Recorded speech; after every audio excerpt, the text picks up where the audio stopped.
I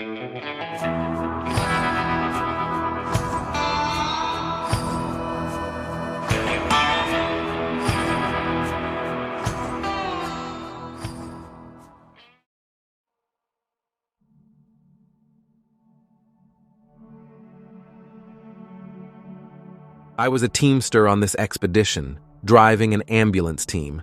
I made several trips to Fort Laramie and to Fort C.F. Smith on the Big Horn. This latter fort was established by Carrington a short time after the establishment of Fort Phil Kearny and was a 2-company post. I was with the haymaking party down the Big Piney during a part of the summer of 1866. During one of our trips to the hayfield, we were accompanied by a man who represented Frank Leslie's Illustrated Weekly as an artist.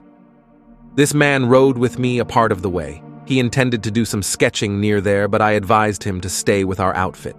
However, he insisted on stopping by the way.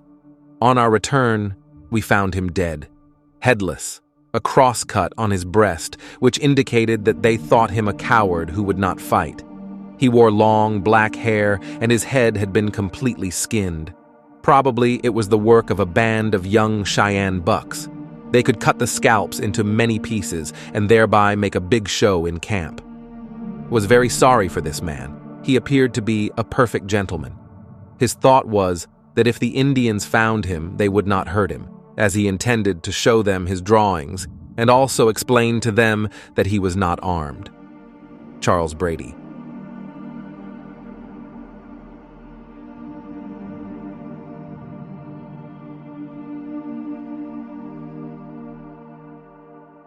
It devolves upon me to convey to you the sad intelligence that Mr. Ridgeway Glover, your special artist for these planes, was murdered on Monday last. He was out sketching for you. His long absence occasioned no little anxiety. A party went out, members of the 18th Infantry, and found his body. The head was found a few yards off, completely severed from the trunk, scalped. The body was disemboweled and then fire placed in the cavity. His remains, horribly mutilated, were decently interred, and search made for his apparatus, but it could not be found. Mr. Glover, though an eccentric and peculiar being, was generally respected by all who knew him. He requested me, as a parting injunction, in July, in case he was killed, to notify you. I do so sorrowfully. This occurred near Fort Philip Kearny. Very respectfully yours, Samuel L. Peters, 18th U.S. Infantry.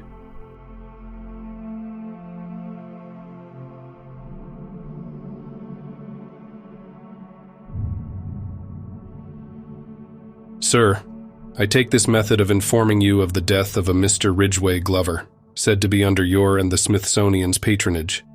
I became acquainted with him in the forepart of July last, at Fort Laramie, traveled with him from that place here. He was in an engagement with the Sioux Indians on the 20th of July, on Crazy Woman Fork of Powder River, and behaved with great coolness and bravery for a non-combatant. He was very careless of life, traveling frequently by himself, one time to the snow range of Big Horn Mountains with nothing but a butcher knife, though the country abounds with wolves, black, grizzly, and cinnamon bears, and ferocious savages. Yesterday morning he was coming from a cabin, some 6 miles from this place, by himself, when he was killed by Indians and scalped. His body was recovered and brought in, and will be buried in the post-burying ground. He was shot with a ball and instantly killed, the ball passing through his heart. I mention this fact that his friends may be relieved of the horrors of savage torture. I do not know his address, and so the publication of this seems the more necessary for the information of any relatives or near friends. We are in a state of Indian war, and have been since about the middle of July. They appeared in number, as near as I could guess 200, dashed up close to the fort, and made a bold dash to cut off 1 or 2 of our outposts yesterday. But we opened on them with a 12-pound brass piece, and an introduction to 2 or 3 shells seemed very distasteful. They left, with no loss to us, but the loss of glory. I learned from the commanding officer of this place that they had captured near 500 head of horses, mules, and oxen, and, as near as I can judge, have killed 40 soldiers and civilians. I have but little doubt that we are doomed to a formidable Indian war. Yours, David White, Post Chaplain.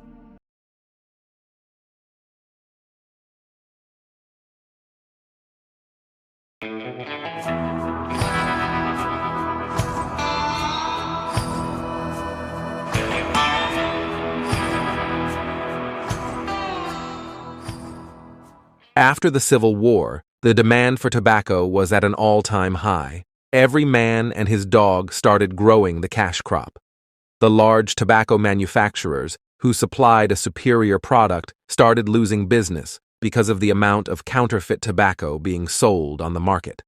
Large companies would ship their tobacco, in large, dense slabs, to stores in wooden crates called caddies, but once at the store, or at any stage along the supply line, the well-grown tobacco could be switched for the inferior home-grown tobacco, and the consumer would be none the wiser until consumed. The big companies knew that the selling of the inferior tobacco to unsuspecting customers would give them a bad reputation and hurt their profits, so they developed a new security measure. They pounded wooden plugs, called tags, into the slabs.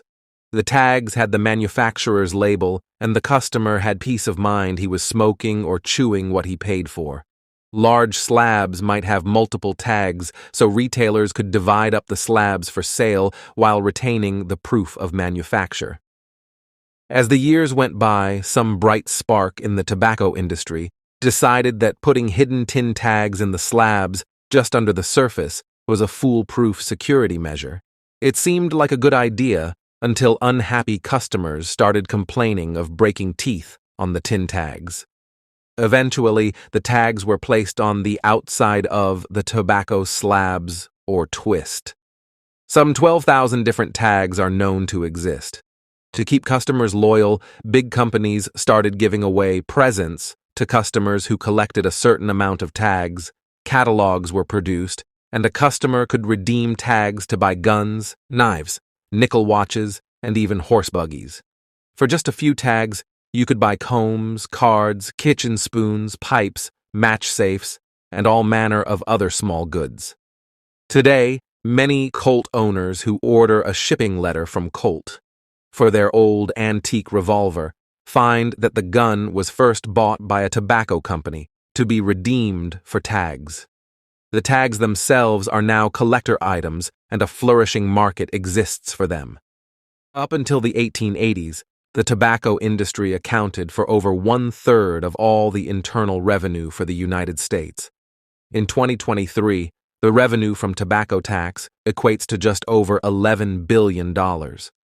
We should probably be thankful that guns are no longer given away to anyone due to their tobacco consumption.